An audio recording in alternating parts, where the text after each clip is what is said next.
नमस्कार, आभार, अभिनंदन, स्वागत आप सभी का। हेलो मनी 9 मेरा सवाल है मैं हूं विपुल सिंह। और इस समय अगर बाजार की स्थिति देखें तो आज दिन में जो है शुरू में ही नया उच्चतम स्तर बना, लेकिन वो खुशी ज़्यादा देर टिक नहीं पाई, क्योंकि अब जो गिरावट देखने को मिल रही है वो कहीं ना कहीं डरा रही है।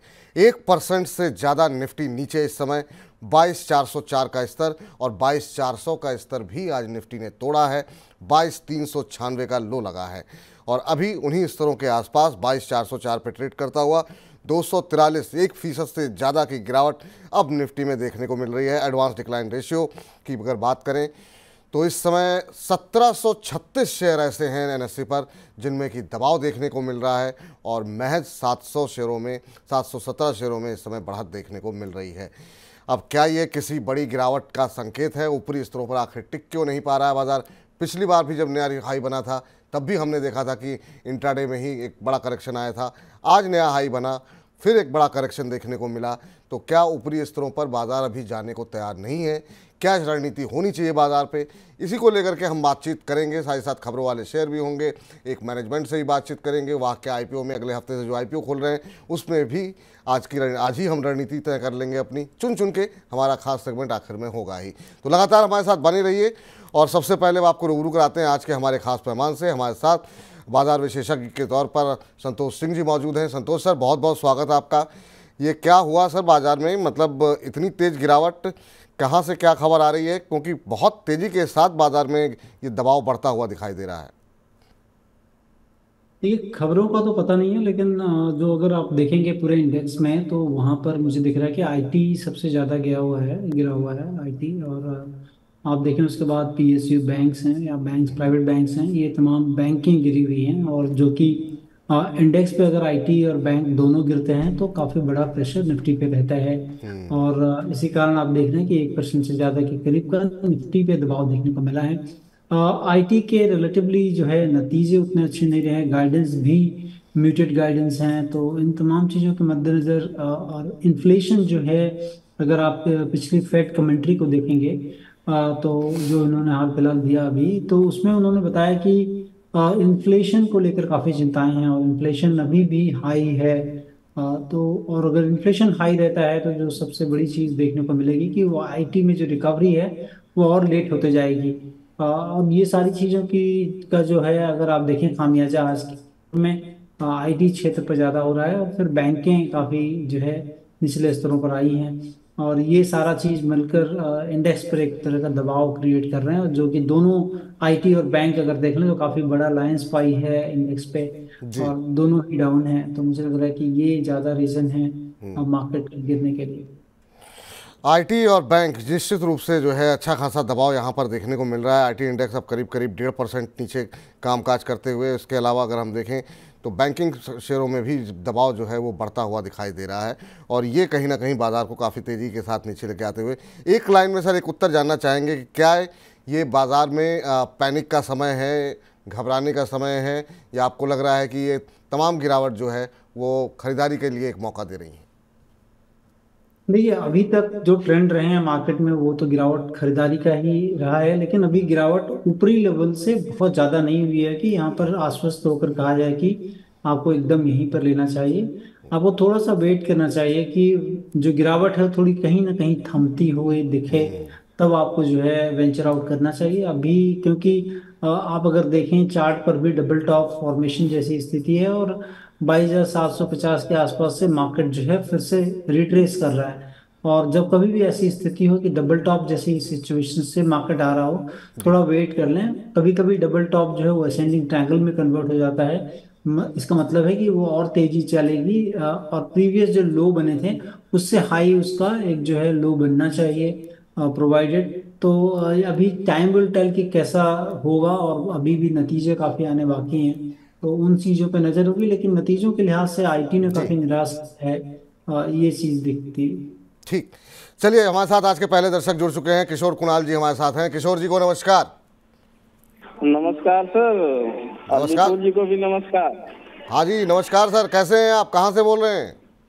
बस बढ़िया है सर, बिहार से बोल रहा हूँ, नवादा, बिहार के नवादा जिले से। नवादा जिले से बोल रहे हैं। चलिए, बहुत अच्छी बात है सर। क्या सवाल पूछना चाह रहे हैं? सर मैं उज्जीवन स्मॉल फाइनेंस बैंक में 100% एंट्री लेना चाहूँ तो कब ले सकता हूँ? उज्जीवन कितने शेयर लेना चाह रहे हैं और कितने समय तक के लिए लेना चाह रहे हैं? मैं सर 6 मंथ के लिए लेना चाह रहा हूँ और करीब 500 शेयर लूंगा सर। अच्छा, 500 शेयर लेना चाह रहे हैं आप।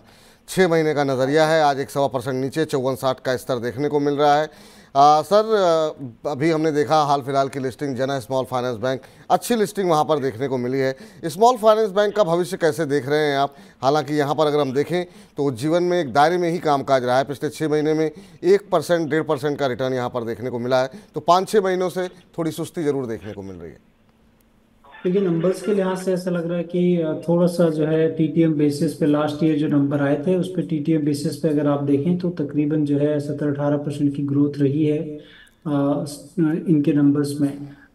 मुझे लगता है कि स्टॉक में कहाँ लेना चाहिए ये सब बहुत इम्पोर्टेंट है, क्योंकि 50 से 45 के बीच में अगर आपको मिलता है ये इस करेक्शन में तो वहाँ पर आप धीरे धीरे एक्यूमुलेट करें। थोड़ा महंगा जरूर दिखता है लेकिन ग्रोथ भी वैसी रही है, तो जहाँ पे ग्रोथ ज़्यादा है वो स्टॉक थोड़े महंगे दिखते हैं। तो लेकिन आपको सपोर्ट के पास डेफिनेटली देखना चाहिए जो कि 50 से 45 के बीच में है। ठीक, चलिए इस बीच अश्विनी बोरुडे जी का सवाल आया है और यूट्यूब के माध्यम से इन्होंने सवाल भेजा है और कह रहे हैं, हेलो विपुल जी, मेरे पास एनबीसीसी के 280 शेयर हैं 125 के भाव पर। अभी मैं प्रॉफिट बुक करूं या फिर होल्ड करना चाहिए? 125 पे इन्होंने लिए हुए हैं सर एनबीसीसी के शेयर, और अब ये जानना ये चाह रहे हैं कि इन्हें होल्ड करना चाहिए अभी या क्या रणनीति अपनानी चाहिए। एनबीसीसी के शेयर पे नए डालें तो यहाँ पर भी काफ़ी अच्छे रिटर्न देखने को मिले थे। 125 पे लिए हैं, 12 रुपये पर शेयर मिल रहा है। आज 1% के आसपास की गिरावट देखने को मिल रही है, लेकिन पिछले 1 महीने में 7-7.5% और पिछले 6 महीने में 105% का रिटर्न यहाँ पर आता हुआ दिखाई दिया है। अच्छे रिटर्न दिए हैं इन्होंने, थोड़े ऊपर लिए लेकिन तब भी इनको 10-12 रुपये मिल रहे हैं। अभी क्या स्ट्रेटजी होनी चाहिए सर? क्योंकि मुझे लगता है कि एक तो स्टॉप लॉस बना लें, क्योंकि बिजनेस के लिहाज से बहुत थिन मार्जिन वाला बिजनेस है और ये बिजनेसेस अगर कभी भी इकोनॉमिक अपहीवल में फंसते हैं तो हो सकता है कि आपको नुकसान हो। तो 132 रुपए के नीचे का बाय क्लोजिंग बेसिस एक स्टॉप लॉस जरूर बना के बने रह सकते हैं। जी चलिए, इस बीच जो है सर आज एनएचपीसी का शेयर जो है वो हमने देखा 100 रुपये का स्तर पार करता हुआ दिखाई दिया है। काफ़ी बड़ी संख्या में हर रोज़ हमारे पास जो है इसको लेकर के सवाल आते थे। ये शेयर 78 रुपये तक गया और आज 100 रुपये का लेवल जो है इसने टेस्ट किया है। अभी कैसा लग रहा है सर करंट लेवल पे? हालांकि अब थोड़ा सा बाज़ार में जो गिरावट बढ़ी है उसके चलते जो है हमने देखा कि अब थोड़ा सा 98-85 के आसपास ट्रेड करता हुआ। आप कैसे देख रहे हैं सर इस शेयर को और यहाँ पर क्या लक्ष्य निकल करके आ सकते हैं? बहुत लोग ऐसे हैं जो इस लेवल पे अब लेना चाह रहे हैं और कुछ लोगों ने जब नीचे आया था तब लिए थे और बहुत लोग ऊपर के लेवल पे भी फंसे हुए हैं। इन तीनों तरह के दर्शकों के लिए आपकी सलाह क्या होगी एनएचपीसी को लेकर के? देखिए मुझे लगता है कि गिरावट में आपको एकदम लेना चाहिए स्टॉक, क्योंकि जिस तरह से विस्तार की योजनाएं हैं उसमें क्षमता विस्तार जो होगी उसके लिहाज से और उसमें जो अर्निंग्स आएगी उसमें मैं काफ़ी बुलिश हूँ कि आने वाले टाइम पे काफ़ी अच्छा अर्निंग्स हो सकती है। और करंट मार्केट प्राइस पे 26.6 टाइम्स अब प्राइस टू अर्निंग मल्टीपल्स पे ट्रेड हो रहा है। और अगर आप देखें कि रिटर्न ऑन इक्विटी 11% के आसपास है तो उस लिहाज से ठीक लगता है। और आपको गिरावट में एकदम ध्यान रखना चाहिए कि ये स्टॉक हो या एसजेवीएन हो, सतलज जल विद्युत निगम लिमिटेड रिन्यूएबल स्पेस में है ये और इनके विस्तार की काफ़ी योजनाएं हैं। इंडिया में इलेक्ट्रिसिटी डिमांड काफ़ी बढ़ी है क्योंकि एक तो वेदर कंडीशंस ऐसी हैं और दूसरी जो है इकोनॉमिक एक्टिविटी काफ़ी बढ़ती जा रही है। जीएसटी कलेक्शन देखिए आप इस बार 2 लाख करोड़ के ऊपर हुआ है। तो इकोनॉमिक एक्टिविटी और वेदर कंडीशन दोनों जो है एनर्जी सेक्टर्स में जो डिमांड को काफ़ी क्रिएट करती हैं। तो मुझे लगता है कि ये 2 शेयर्स रिन्यूएबल स्पेस में देखना चाहिए। ठीक, चलिए संजय जी हमारे साथ जुड़ चुके हैं प्रश्न पूछने के लिए। संजय जी नमस्कार। नमस्कार विपुल जी और संतोष जी को राम राम। मेरा राम राम सर, कैसे हैं? कहाँ से बोल रहे हैं संजय जी? राजकोट गुजरात से। आप कहाँ से? मैं तो अच्छा हूँ। हम बहुत अच्छे हैं सर, हम तो यहाँ पे नोएडा में बैठे हुए हैं। और बताइए कैसा लग रहा है महीना इनके कार्यक्रम, क्या प्रश्न है आपका? बहुत ज्यादा मजा आता है आपका। 9 देख के खाना खाते हैं रोज daily. Thank you sir, thank you. जी जी जी, खाना खाते रहिए और सवाल पूछ लीजिए जी। एसबीआई काट के मेरे पास 730 के भाव पे 11 शेयर लिए हैं। अच्छा, संतोष जी के कहने पर। अच्छा अच्छा, आपने राय दी थी तो हाँ, तो अब तो गिरावट हो रही है तो क्या करूँ, होल्ड करूँ या फिर? ठीक है सर, बताते हैं आपको। आज तो दबाव देखने को मिल रहा है। 730 पे इन्होंने लिए हुए हैं 11 शेयर SBI कार्ड के सर। और ये जो है अभी कितने समय तक होल्ड कर सकते हैं सर, क्या बताया आपने? 6 मंथ। 6 मंथ, 6 महीने का इनका नज़रिया है। अभी 8 रुपये पर शेयर का इनको नुकसान हो रहा है संतोष जी। अभी क्या सलाह रहेगी SBI कार्ड को लेकर के? आपकी सलाह पर इन्होंने लिया है। और यहाँ पर अगर हम देखें तो कुछ एक ब्रोकरेज हाउसेस की तरफ से कुछ एक कंसर्न आए थे जो चौथी तिमाही के नतीजों को लेकर के, आपकी क्या राय रहेगी अभी? देखिए, मेरे लिहाज से ये दूसरी सबसे बड़ी कंपनी है इंडिया की, लिस्टेड स्पेस में पहली कंपनी है SBI कार्ड। और 6 महीने के नज़रिए से अगर आप लेते हैं तो कहना मुश्किल होगा, क्योंकि 6 महीने पे अगर लेंगे तो आपको स्टॉप लॉस लगाना पड़ेगा, और स्टॉप लॉस में कहीं ना कहीं 715 रुपये के आसपास का रख सकते हैं। लेकिन हमने जिस हिसाब से लिया था, क्योंकि जो पर्सनल स्पेंडिंग है थ्रू दी कार्ड्स वो काफ़ी बढ़ रही है, और एक प्ले जो कि प्योर कार्ड प्ले है इंडिया में वो जो है SBI कार्ड है।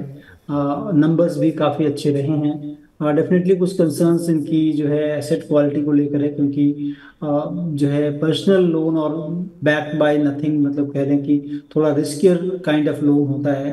बट अगेन मुझे लगता है कि हम लोग के पास तो है ये स्टॉक, और आने वाले दिनों में अगर कोई घटता है तो हम लोग और एक्यूमुलेट करेंगे for longer period of time. 6 महीने मैं कहूँगा कि थोड़ा कम होगा वक्त, क्योंकि अभी इलेक्शंस हैं, काफ़ी न्यूज़ है, करेक्शंस हो सकते हैं, क्योंकि मार्केट जो है लाइफ टाइम हाई के आसपास है। तो मैं कहूँगा कि अपना होराइजन थोड़ा बड़ा करें और बने रहें, या तो फिर गिरावट में और भी लेने की सलाह होगी। ठीक, तो ये सलाह यहाँ पर निकल करके आती हुई, चलिए इस बीच जो है अगले दर्शक के पास चलते हैं। और अगला प्रश्न हमने पूछा गया है प्रवीण गुप्ता जी ने। गुप्ता जी कह रहे हैं, विपुल जी, संतोष जी, जय श्री राम। आपको भी जय श्री राम सर। कह रहे हैं, विपुल जी सवाल तो ले लो, नाराज क्यों होते हो जी? नाराज आपसे कैसे हो सकते हैं सर? सवाल मिस हो सकता है, नाराज़गी नहीं हो सकती है। कह रहे हैं, आपके सहारे हम छोटे निवेशक कुछ लाभ कमा लेंगे। बिल्कुल कमाइए सर। ये इनका सवाल बड़ा यूनिक है सर। कह रहे हैं कि प्लीज़ प्रॉफिट बुक करने का तरीका समझा दीजिए, और REC, PFC, BEL, BDL इन सब में इनको 15 से लेकर के 35% तक का लाभ हो रहा है। लेकिन ये जानना ही चाहते हैं कि आखिर में मुनाफा बुक कैसे करें, कहाँ करें। तो ये बहुत लोगों के साथ समस्या रहती है सर, कि शेयर ऊपर भी चला जाता है, शेयर वापस फिर से उस जिस भाव पे लिए थे वहाँ आ जाता है, प्रॉफिट खाली वो उसमें डीमैट में ही देखते रह जाते हैं। तो इनके लिए क्या सटीक उत्तर रहेगा सर आपका? देखिए, ये समस्या उनकी नहीं है, समस्या हम लोगों के पास भी रहती है कि कब बुक करें। और कभी कभी कभी क्या प्राय ऐसा होता है कि जब स्टॉक लेते हैं गिर जाता है, जब स्टॉक बेच देते हैं बढ़ जाता है। ये समस्या रहेगी, क्योंकि ये कह लें कि स्टॉक मार्केट में ये चीज़ें रहती हैं, क्योंकि 360 डिग्री देख पाना बहुत मुश्किल है किसी भी स्टॉक के बारे में, कि एकदम राइट चीज़ और हम टॉप पे बेच लें और बॉटम में खरीद लें, बहुत मुश्किल होता है ये। क्योंकि जो है मार्केट इतना डायनामिक है, बहुत सारी चीज़ें हैं जो कि हम नहीं देख पाते हैं। तो मैं कहूँगा कि पहला तो आप प्रॉफिट जो है ये देखिए कि हमने जो इन्वेस्ट किया था उसमें हमारा प्रॉफिट मोटिव कितना था। नॉर्मली पहले चीज़ वो देख लें, और अगर उतना प्रॉफिट मिलता है तो आपको जस्ट योर वेल ऑफ आपको निकल जाना चाहिए, प्रॉफिट बुक करना चाहिए, एटलीस्ट पार्शियल प्रॉफिट बुक करना चाहिए। दूसरी चीज़ हम लोग ये देखते हैं कि बिजनेसेस जो जिस बिजनेस को हम ओन करते हैं उसमें वैल्यूएशन अगर ज़्यादा हो जाते हैं, शॉर्ट टर्म में वैल्यूएशन बढ़ जाते हैं, अपॉर्चुनिटी साइज लगती है कि शायद यहाँ से उतनी ना हो, मार्केट ज़्यादा वैल्यू कर रहा है, तो वो एक निकलने का तरीका होता है। तो ये 2 तरीके हैं जहाँ पर निकलना चाहिए। और अगर आप ट्रेडिंग कर रहे हो तो वहाँ पर आप स्टॉप लॉस को फॉलो कर लें। कुछ ट्रेंड्स हैं जो कि कहते हैं कि trend is your best friend, जब तक चल रहा है ऊपर चलता रहता है, जब फिर गिरने लगता है तो गिरता रहता है। क्योंकि अगर आप स्कूल में जो हम लोगों ने पढ़ा था, जो न्यूटन के नियम थे कि जो वस्तु जिस गति से चल रही है वो चलती रहेगी जब तक कि उस पर कोई बाह्य फोर्स नहीं अप्लाई होता है, मतलब करेक्शन या कोई सेलिंग नहीं आती है ज़्यादा, तब तक आपको होल्ड करना चाहिए। ठीक, ये राय निकल करके आती हुई कब आपको मुनाफा बुक करना चाहिए। प्रतीक अस्थाना जी ने मनी9 को जो है 100 रुपये भेजे हैं, धन्यवाद अस्थाना साहब। और इनका प्रश्न ये है कि मेरे पास एक साइड के 27 शेयर हैं, 329 रुपये के भाव पर इन्होंने लिए हुए हैं। कह रहे हैं कि क्या मुझे और ऐड करना चाहिए करंट लेवल के ऊपर, या फिर निचले स्तर पे आने का वेट करना चाहिए? लंबी अवधि का इनका नज़रिया है और जानना चाह रहे हैं कि अभी यहाँ पर क्या करना चाहिए। यहाँ पे खबरें भी थी सर, और काफ़ी शानदार मूव जो है एक्साइड के अंदर देखने को मिला। 329 पे इन्होंने लिया हुआ है, अब 462 का भाव देखने को मिल रहा है। कंपनी ने हाल ही में कुछ एक करार भी किए हैं, एक महीने में 47% के आसपास का रिटर्न। क्या एक बार के लिए प्रॉफिट बुक करें या ऐड करने की अभी यहाँ कोई गुंजाइश है क्या? देखिए, ऐड करने की सलाह नहीं होगी क्योंकि बहुत मोस्ट ऑफ द पॉजिटिव्स जो है वो एक्साइड में ऑलरेडी आ चुके हैं, क्योंकि जो इनका किया के साथ करार हुआ था बैटरी, ईवी बैटरी को लेके क्रेटा मतलब हुंडई और किया के साथ, तो उसके कारण जो है उन्हें काफ़ी बड़ा उछाल दिखा है। नंबर्स में अगर आप देखेंगे तो उस लिहाज से उतना उछाल नहीं है जितना कि स्टॉक प्राइस में हुआ है। इसका मतलब है कि आपको इस जगह तो एकदम अवॉइड करना चाहिए लेने के लिए। हाँ, निचले स्तरों पर अगर करेक्शन में आपको 400 से 350 के बीच में अगर कभी मिलता है तो वहां पर आप ऐड ऑन करने की सोच सकते हैं। जी, चलिए अवनीश हमारे साथ अब जुड़ चुके हैं अगले दर्शक। अवनीश जी को नमस्कार। नमस्कार विपुल सर, बहुत बहुत धन्यवाद मेरा सवाल लेने के लिए। अरे सर, आपका कार्यक्रम है, बताइए सर। अवनीश जी कहाँ से बोल रहे हैं? सर मैं मुजफ्फरपुर बिहार से बोल रहा हूँ। मुजफ्फरपुर बिहार से। कल हमारे पास राजस्थान के दर्शकों की बाढ़ लगी हुई थी और आज बिहार से तमाम दर्शक हमारे साथ जुड़ रहे हैं। बहुत अच्छा लगता है आप लोगों से बात करके। धन्यवाद सर। जी जी, और बताइए सर, क्या प्रश्न पूछना चाह रहे हैं? सर मेरा प्रश्न ये है कि 214 का जो हाई क्रॉस किया था इरेडा ने जी, और उसके बाद 120 वापस आया, और रवि सर ने कहा था जो 120 आएगा और फिर मूव करेगा 191 पर जाने के बाद आप फिर से कॉल कर सकते हैं, तो इसलिए मैंने दोबारा कॉल किया है। अच्छा, आपने कितने पर लिया हुआ है? मैंने 102 पे लिया था सर, और 214 तक गया भी था। 214, तो प्रॉफिट बुक नहीं किया आपने? जी नहीं, मैं लॉन्ग टर्म के व्यू से देख रहा अच्छा हूँ। अच्छा, चलिए चलिए, लॉन्ग टर्म का नज़रिया है तो अच्छी बात है।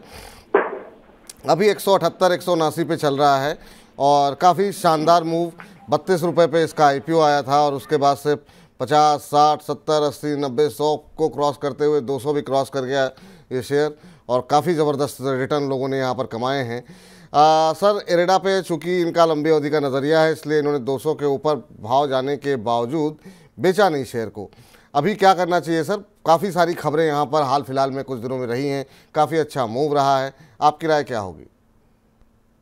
देखिए, कंपनी में ग्रोथ काफ़ी अच्छी है। ग्रोथ के साथ जो है वैल्यूएशन बहुत बड़े हो गए हैं। Already 6 time price to book पे वैल्यू हो रहा है। जैसे कि हम अगर बजाज फाइनेंस को देखें तो वो वैल्यूएशन उनको मिलता है, या फिर even AU finance, small finance bank, उससे भी कम मिलता है। तो जो इनको भी वैल्यूएशन दिया जा रहा है मार्केट के द्वारा वो बहुत ज़्यादा है, और मुझे लगता है कि ये इस स्टॉक जो है एक बैंड में काफ़ी दिनों तक रहेगा। तो इन्होंने काफ़ी अच्छी भाव पे लिया था, उसके बाद ये निकले नहीं, तो मुझे लग रहा है कि आपको यहाँ से भी अगर मैंने 180 190 आप बहुत अच्छे भाव होंगे, और रेजिस्टेंस भी चार्ट पर वहीं पर दिख रहा है। प्लस वैल्यूएशन वाइज जो है वो कंफर्ट नहीं है। मुझे लगता है कि जब कभी भी इस तरह से स्टॉक ओवर वैल्यूड होते हैं तो एक लंबी अवधि के लिए वो जो है साइडवेज हो सकते हैं स्टॉक में। तो आपको अगर उछाल मिलता है तो निकल कर निचले स्तरों का वेट करें, अदरवाइज इस जगह पर आपको खरीदारी तो एकदम नहीं करनी चाहिए। आप अपॉर्चुनिस्ट बनकर आप देखें कि कहाँ बेच सकते हैं। जी, तो 180 190 के भाव अगर आपको दिखते हैं तो एक बार चाहें तो कुछ प्रॉफिट मुनाफा बुक कर लें, फिर बाज़ार में वोलेटिलिटी है, फिर नीचे आएगा, फिर ऐड कर लीजिएगा। ये राय यहाँ पर निकल कर आती हुई, क्योंकि काफ़ी अच्छे रिटर्न आपको ऑलरेडी मिल रहे हैं, तो इस रिटर्न को, इस मुनाफे को खोएंगे क्यों। चलिए, इस बीच जो है पूजा जी का सवाल ले लेते हैं। कह रही हैं, good afternoon sir, I am Pooja from Nashik. Nashik से हैं पूजा जी, बहुत अच्छी जगह सर रहती है मैम आप। और ये निकल का सवाल है, IRFC और SJVN में फ्रेश एंट्री क्या कर सकते हैं? 1 साल का इनका नज़रिया है।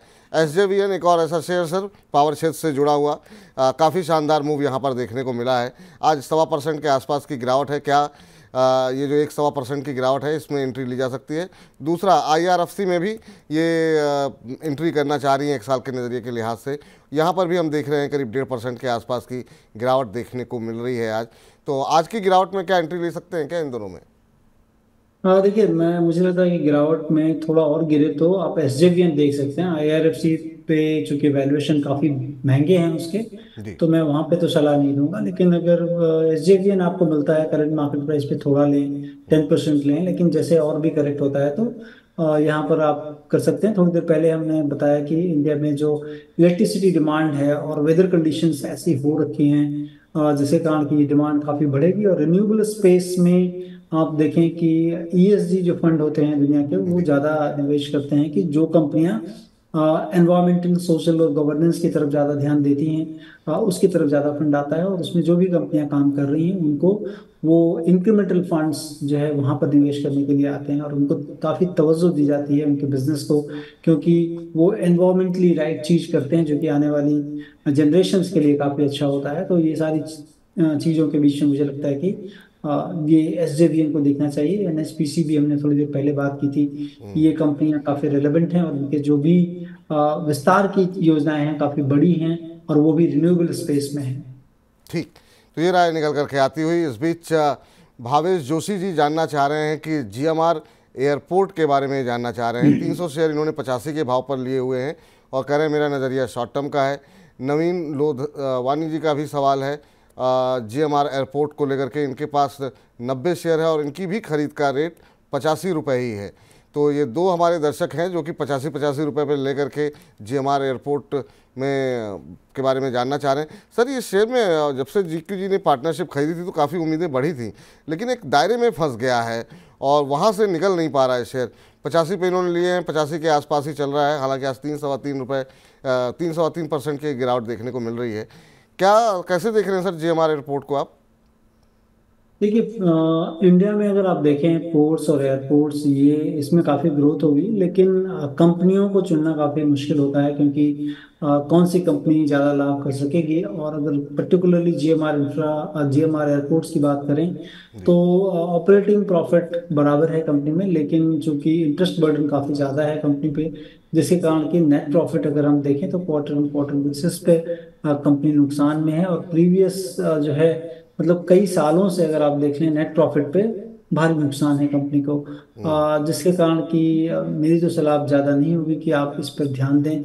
फ्यूचर इनकम डेफिनेटली है, लेकिन चूंकि थोड़ा सा फंडामेंटल टिपिड है, तो मैं कहूँगा कि अगर 84 रुपये के नीचे ये कर सकता है, 84 रुपये आप बाई क्लोजिंग बेसिस एक स्टॉप लॉस जरूर लगा लें। नंबर्स अच्छे नहीं हैं, उम्मीद ज़्यादा है।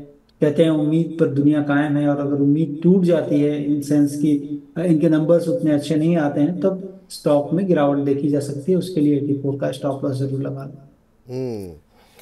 तो ये राय निकल करके आती हुई इस बीच हिमानी जैन जी का सवाल ले लेते हैं। हिमानी जी एनएमडीसी पे शायद मेरे ख्याल से इनका सवाल होगा, एनडीएमसी लिखा हुआ है, पे फ्रेश एंट्री करना चाहती हैं। कह रही करना चाहिए कि नहीं करना चाहिए। हालांकि अगर एनएमडीसी की बात करें तो अभी 267 रुपये के आसपास चलता हुआ, और इस गिरते बाज़ार में भी हम देख रहे हैं काफ़ी अच्छा मूव जो है एनएमडीसी के शेयर में देखने को मिल रहा है। सर, काफ़ी अच्छी रिकवरी यहाँ पर देखने को मिल रही है, क्या फ्रेश एंट्री कर सकते हैं क्या?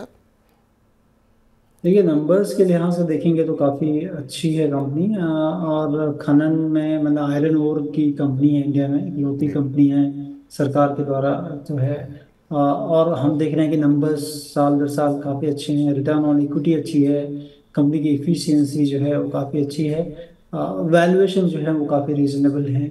और आने वाले दिनों में जो इंफ्रास्ट्रक्चर पे काफ़ी बड़ा फोकस है, उसमें स्टील काफ़ी लगता है, और स्टील और आयरन काफ़ी लगते हैं। और अब तो गैस पाइपलाइन की बात की जा रही है कि गैस पाइपलाइन काफ़ी जो है इंडिया में बिछेंगी, और लोगों को घरों तक गैस पाइपलाइन से गैस पहुंचेगी। नल से जल का कार्यक्रम है ही है अभी सरकार का। तो इन तमाम चीज़ों में, इंफ्रास्ट्रक्चर में स्टील और लोहे लगते हैं, और वो लोहे का जो खनिज है वो ये कंपनी बनाती है। तो प्रोस्पेक्ट काफ़ी अच्छे हैं कंपनी के। इन स्तरों पर थोड़ा लें, लेकिन गिरावट में ज़्यादा लें। जी, तो ये राय निकल करके आ रही है सर आपके लिए। और इस बीच आपको बता दें कि YouTube के माध्यम से इस समय करीब 700 से ज़्यादा दर्शक हमें इस समय लाइव देख रहे हैं, और इसके अलावा फेसबुक और हमारे ऐप पर भी बड़ी संख्या में दर्शक हमारे साथ जुड़ रहे हैं। तो आप सभी का बहुत बहुत धन्यवाद। और आप सभी से निवेदन है कि जितना हो सके अपने मित्रों, परिवारजनों, ऑफिस के कलीग्स, उनके साथ लिंक को शेयर कीजिए ताकि Money9 की पहुंच जो है वो घर घर तक हो सके और लोग जो है अपने आप को बाज़ार के बारे में, अपनी जेब के बारे में सही जानकारी, सटीक जानकारी उनको मिल सके। चलिए आगे बढ़ते हैं और अगले दर्शक का प्रश्न लेते हैं और ये प्रश्न हमें कुलदीप जी ने भेजा है। कुलदीप जी कह रहे हैं टीटागढ़ वैगन्स के शेयर इन्होंने लिए हुए हैं, 1007 के भाव पर इनके पास 79 शेयर हैं और कब तक होल्ड करूं ये जानना चाह रहे हैं कि टीटागढ़ वैगन को क्या अभी। सर बहुत लोग इस चक्कर में रुके हुए हैं कि एक बार सरकार के चुनाव के नतीजे आ जाएं उसके बाद निर्णय लिया जाए, उसके बाद मुनाफा बुक किया जाए। इस तरह की स्ट्रेटजी लेकर जो लोग चल रहे हैं उनके लिए क्या सजेशन रहेगा? और टीटागढ़ वैगन पे इनका जो सवाल है उस पर भी आपकी राय जानना चाहेंगे। अभी 1056, 1057 के आसपास चल रहा है, इनको 50 रुपये पर शेयर का मुनाफा हो रहा है। अभी क्या करना चाहिए इनको? तो विपुल जी, हम लोग के पास ये शेयर था और हमने शायद 120-150 रुपए के आसपास एक्यूमुलेट किया था और आपको बता दें कि हम लोगों ने ऑलरेडी प्रॉफिट बुक कर चुके हैं और हमने तो तकरीबन यहाँ से 100 रुपए से 150 रुपए नीचे के करीब प्रॉफिट बुक कर लिया था और अपने को लग रहा था कि शायद अब ओवर वैल्यूड थोड़ा स्टॉक दिख रहा है। डेफिनेटली अगर आप देखें कंपनी की ऑर्डर बुक 27,000 करोड़ के आसपास की ऑर्डर बुक है और कंपनी ने पिछले साल जो है आर.के. फोर्स से मिलकर ट्रेन की व्हील बनाने की जो है जॉइंट वेंचर किया था, उसमें नंबर्स अब धीरे धीरे ठीक हो रहे हैं, लेकिन मुझे लग रहा था कि एटलीस्ट शॉर्ट टर्म में काफ़ी बड़ा बढ़ चुका है। तो यहाँ पर आपको ये ध्यान रखना है कि हम ऑलरेडी एक बड़ी वेव जो है गेन आ चुका है। कितनी और सरकार की योजनाएं होंगी, कितने ऑर्डर बुक वहाँ से आएंगे, डिपेंड करता है कि फ्यूचर कैसा होगा। तो मैं कहूँगा कि आपके पास अगर है तो तकरीबन जो है 1000 रुपए के नीचे का एक जो है ट्रेलिंग स्टॉप लॉस जरूर लगा के रखें, क्योंकि बहुत सारी चीज़ें, घटनाएं ऑलरेडी हो चुकी हैं। फ्यूचर क्या होगा आने वाले टाइम पे, बजट में ये जो सरकार आएगी और उसके जो बजट में सारी चीज़ें आपको ज़्यादा क्लैरिटी मिल सकेगी। जी चलिए, इस बीच हमारे साथ अगले दर्शक जुड़ चुके हैं। अतुल पंवार जी हमारे साथ मौजूद हैं। अतुल जी को नमस्कार। नमस्कार सर। नमस्कार। मेरे पास एनबीसीसी के 500 शेयर्स हैं 150 के रेट पे, तो सर आप मुझे थोड़ा गाइड करेंगे, मुझे होल्ड करना चाहिए। मेरा व्यू अभी 2 से 4 महीने का व्यू है मेरा। ठीक, 2 से 4 महीने का व्यू है और हालांकि अभी एनबीसीसी पे थोड़ी देर पहले ही बातचीत हो चुकी है हमारी, लेकिन अब आपने फ़ोन मिल गया आपका तो हम इस प्रश्न को ले लेते हैं। 500 शेयर इन्होंने लिए हुए हैं सर एनबीसीसी के, 152 की इनकी ख़रीद देखने को मिल रही है। नज़रिया बहुत लंबा नहीं है, लेकिन शेयर का भाव इन्होंने थोड़ा सा ऊपर अवश्य लिया हुआ है। अभी क्या करना चाहिए सर इनको? क्या होल्ड करके रखें या फिर नुकसान बुक करना चाहिए? देखिए, एनबीसीसी जैसा कि हमने थोड़ी देर पहले भी बात कर रहे थे कि एनबीसीसी में पहली चीज़ जो सबसे दिखती है वो कि कंपनी मार्जिन काफ़ी थिन है, बिजनेस की जो मार्जिन है वो काफ़ी थिन है। ऑपरेटिंग मार्जिन तकरीबन जो है 5% के आसपास है और जिस भी बिजनेस में ऑपरेटिंग मार्जिन कम होता है इसका मतलब है कि उस कंपनी का उनकी बिजनेस पर उतनी पकड़ नहीं होती है। और किसी भी क्योंकि बहुत सारे मूविंग कंपोनेंट्स होते हैं जब भी आप बिजनेस करते हो, और कोई भी मूविंग कंपोनेंट अगर इधर से उधर होता है तो आपकी ऑपरेटिंग मार्जिन और ज़्यादा खराब होती है और प्रॉफिटेबिलिटी पर काफ़ी हैम्पर करती है वो। उस लिहाज से मुझे लगता है कि ये बिजनेस रिस्कियर तरह दिखता है हमको, क्योंकि ऑपरेटिंग मार्जिन कम है। रिटर्न लिहाज से अगर देखें, रिटर्न के लिहाज से तो रिटर्न ऑन इक्विटी ठीक है जो कि हम लोग देखते हैं जितना, और कंपनी पे डेट नहीं है। तो मैं कहूँगा कि अगर आपके पास है तो 132 के नीचे का एक स्टॉप लॉस जरूर बना के रखें। लेने की अगर सोच रहे हैं ऐसे बिजनेस में, मुझे लगता है कि इससे बेहतर बिजनेसेस आपको रियलिटी सेक्टर में होंगे, अपॉर्चुनिटी साइज काफ़ी बड़ी होगी, तो आपको वहाँ पर देखना चाहिए। Not at these levels but लेकिन एक सब्सटैंशियल करेक्शन होने पे रियलिटी सेक्टर को जरूर देखा जा सकता है। जी चलिए, इस बीच जो है अगले दर्शक के पास चलते हैं और ये कनिका जी हैं दिल्ली से। उनका प्रश्न आया है, कह रहे हैं good afternoon, very good afternoon ma'am. कह रहे हैं कि आज किस शेयर में इन्वेस्ट करना सही रहेगा? 1 लाख रुपए प्लीज़ सजेस्ट करें, बजट तक रखना है। बजट तक ही रखना है मैम, कोई बात नहीं। अभी आप हमारा एक खास सेगमेंट है चुन चुन के, कार्यक्रम के अंत में संतोष जी से हम इस प्रश्न का उत्तर लेंगे और अब मुझे नहीं पता उन्होंने कितने लंबी अवधि के लिए जो है वो कॉल देंगे, लेकिन हम आपके प्रश्न को जो है अवश्य उनके साथ डिस्कस करेंगे, लेकिन उसके लिए आपको कार्यक्रम के अंत तक बने रहना होगा। आशीष खटवानी जी का सवाल IRB इंफ्रा के ऊपर है। 69 रुपये पर इन्होंने लिए हुए हैं, 400 शेयर इनके पास मौजूद हैं और अभी अगर हम देखें तो IRB इंफ्रा का भाव 70 रुपये के आसपास चल रहा है और इनकी खरीद 69 रुपये की है, तो ऑलमोस्ट ब्रेक इवन पे हैं, 1 रुपये बन रहे हैं इनके। अब जानना ये आपसे चाह रहे हैं कब तक इसे होल्ड किया जाए, और पिछले 1 महीने में करीब 10% के आसपास, और पिछले 6 महीने में पहले ही डबल हो चुका है शेयर ये, अभी क्या करना चाहिए सर? देखिए, अगर आपके भाव के पास है तो मुझे लगता है कि 68 बाई क्लोजिंग बेसिस एक स्टॉप लॉस जरूर लगा लें, क्योंकि कंपनी के स्टॉक प्राइस को देखेंगे तो 77 टाइम्स प्राइस टू बुक जो है, sorry, price to earning ratio पे है, और तकरीबन जो है अगर ईवी एबिटा की बात करें तो 17 गुना ज़्यादा है। तो कहीं ना कहीं जो है काफ़ी ओवर वैल्यूड दिख रहा है ये कंपनी, तो उस लिहाज से आपको एकदम स्ट्रिक्ट स्टॉप लॉस के साथ बने रह सकते हैं। राइट द गाइड करें, और 70 से 72 के बीच में काफ़ी बड़ा रेजिस्टेंस भी दिख रहा है। अगर उसके पार होता है तब आपको जो है अपॉर्चुनिटी तकरीबन 7 से 15 रुपए तक की हो सकती है, तो लेवल्स का एकदम ध्यान रखें। जी चलिए, तो ये राय फिलहाल निकल करके आती हुई, और इस बीच चलते हैं अगले दर्शक के पास। और ये प्रश्न हमें जो भेजा गया है वो भेजा गया है उत्कर्ष बैंक के ऊपर, जो है उन्होंने अपना प्रश्न भेजा है। 300 शेयर इन्होंने लिए हुए हैं, 60 रुपये के भाव पर। इन्होंने अपने नाम नहीं लिखा है, प्राइवेट करके इन्होंने अपनी यूट्यूब आईडी बनाई हुई है, और जानना ही चाह रहे हैं कि मुझे क्या करना चाहिए। 60 रुपये पे लिए हैं सर उत्कर्ष बैंक। देखिए, उत्कर्ष स्मॉल फाइनेंस बैंक जो है, मुझे लग रहा है कि ये थोड़ा एक रीजनल कंसंट्रेशन जो है इस बैंक में है, जो कि थोड़ी सी रिस्कियर बेट होता है जब कभी भी आप एक रीजन की तरफ रहते हो। और जब से लिस्टिंग हुई है स्टॉक में जो दिख रहा है कि वो एक साइडवेज है, नीचे में 45-50 और ऊपर में 60 से 65 के बीच में होता है। तो मुझे बहुत ज़्यादा पसंद नहीं है, क्योंकि थोड़ा वैल्यूएशन महंगे हैं स्टॉक के।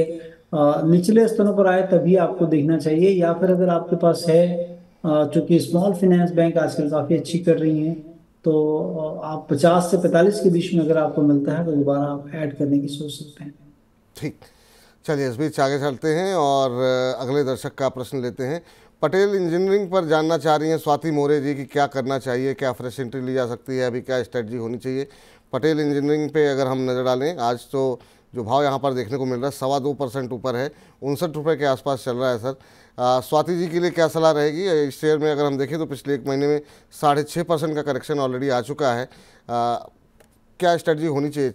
लगातार गिरने के बाद अब थोड़ी सी रिकवरी आ रही है सर।